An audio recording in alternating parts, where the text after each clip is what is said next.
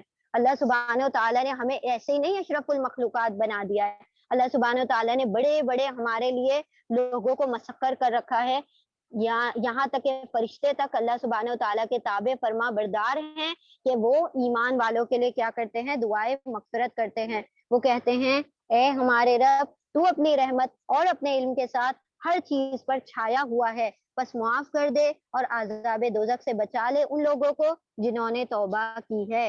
سبحان اللہ۔ دیکھیں یہاں پر وہ دعا ہے، بہت خوبصورت دعا ہے، فرشتوں کی دعا ہے۔ آیت نمبر 8 میں ہے ربنا وادخلہم جنات عدن، سوری یہاں سے آیت نمبر 7 سے یہاں سے شروع ہوتی ہے دعا، ربنا وسعت كل شيء رحمة وعلما فاغفر للذين تابوا واتبعوا سبيلك وقهم عذاب الجحيم ربنا وادخلهم جنات عدن التي وعدتهم ومن صلح من آبائهم وازواجهم وذرياتهم انك انت العزیز الحکیم۔ اللہ سبحانہ و تعالیٰ کی جو نام اور صفات اور جو دعا کے پورے جو اس کے اہم رکن ہوتے ہیں ان کے ساتھ مکمل طور پر یہ دعائیں مانگ رہے ہیں، اور اللہ سبحانہ و تعالیٰ سے گناہ گار بندوں کے حق میں یہ دعا کرتے ہیں کہ اللہ ان کو جنت دے دے اور ان کے لیے دوزخ کا عذاب ہٹا دے، ان سے بچا لے ان کو عذاب جہنم سے، ان لوگوں کو جنہوں نے توبہ کی ہے اور تیرا راستہ اختیار کر لیا ہے اے ہمارے رب، اور داخل کر ان کو ہمیشہ رہنے والی جنتوں میں جن کا تو نے ان سے وعدہ کیا ہے، اور ان کے والدین اور بیویوں اور اولادوں میں جو بھی صالح ہوں ان کو بھی وہاں ان کے ساتھ ہی پہنچا دے۔ یعنی وہ دعا کرتے ہیں کہ اللہ ان کو ان کے اہل و عیال سے ملا دے، دنیا میں جو ایک اپنے فیملی والے تھے اور وہ سارے کے سارے اگر جنتی ہیں تو سب کو جنت میں بھی ملا دیا جائے، ان کو ایک دوسرے سے جدا نہ رکھا جائے، ان کو بھی ایک ہی مسکن عطا کیا جائے۔ تو بلا شبہ قادر مطلق اور حکیم ہے اور بڑا ہی حکمت والا ہے، اور بچا دے ان کو برائیوں سے، جس کو تو نے قیامت کے دن برائیوں سے بچا دیا اس پر تو نے بڑا رحم کیا، یہی بڑی کامیابی ہے۔ وقیہم السیئات ومن تق السیئات یومئذ فقد رحمت وذلک هو الفوز العظیم۔ 3 آیتیں ہیں، 3 آیتوں پر مشتمل ہے یہ فرشتوں کی دعائیں، 7، 8 اور 9، سورہ مومن، سورہ غافر۔ جن لوگوں نے کفر کیا ہے قیامت کے روز ان کو پکار کر کہا جائے گا آج تمہیں جتنا شدید غصہ اپنے اوپر آ رہا ہے اللہ تم پر اس سے کئی زیادہ غضبناک ہے۔ دیکھیں اللہ سبحانہ و تعالیٰ جو غضب ہوگا وہ بھی انتہا درجے کا غضب اس دن دکھا دیا جائے گا، اور جو رحم ہے وہ بھی انتہا درجے کا رحم اس دن دکھا دیا جائے گا۔ اللہ سبحانہ و تعالیٰ کی جو 99 رحمتیں ہیں جو دنیا میں ابھی تک ظاہر نہیں کی گئی ہیں، وہ 99 کے 99 رحمتیں اس دن ظاہر کر دی جائیں گی۔ اسی طرح اللہ سبحانہ و تعالیٰ کا جتنا بھی غضب ہے اس دن اللہ سبحانہ و تعالیٰ ظاہر کر دیں گے۔ جتنا غضب اس دنیا پر ابھی تک نہیں ڈھایا ہے اللہ سبحانہ و تعالیٰ نے، وہ سارا کا سارا اس قیامت کے حشر کے دن دکھا دیا جائے گا۔ جب تمہیں ایمان کی طرف بلایا جاتا تھا اور تم کفر کرتے تھے، وہ کہیں گے اے ہمارے رب، تو نے واقعی ہمیں 2 دفعہ موت اور 2 دفعہ زندگی دے دی، اب ہم اپنے قصوروں کا اعتراف کرتے ہیں۔ 2 دفعہ کیسے موت ہو گئی؟ ایک مرتبہ ایسا ہوا کہ انسان جو تھا پہلے عالم ارواح پر زندہ تھا، پھر اللہ سبحانہ و تعالیٰ نے اس کو سلائے رکھا، پھر اس کے بعد اس کو زندگی بخشی، یعنی جو اپنی ماں کے رحم میں آ گیا وہ تو پہلی زندگی تو یہ ہو گئی۔ پھر اللہ سبحانہ و تعالیٰ نے اس کو موت دی، یا تو وہ قیامت کے ذریعے سے یا موت کے ذریعے سے مرتا ہے تو وہ دوسری موت ہو گئی۔ پھر اس کے بعد اللہ سبحانہ و تعالیٰ اس کو سور پھونک کر دوبارہ سے زندہ کرے گا۔ تو 2 دفعہ موت ہو گئی، 2 دفعہ تو نے ہمیں زندگی دی، اور اب ہم اپنے قصوروں کا اعتراف کرتے ہیں، کیا اب یہاں سے نکلنے کی بھی کوئی سبیل ہے؟ جو اب ملے گا یہ حالت جس میں تم مبتلا ہو، یعنی کہ اللہ سبحانہ و تعالیٰ نے کہہ دیا کہ بس یہی تھا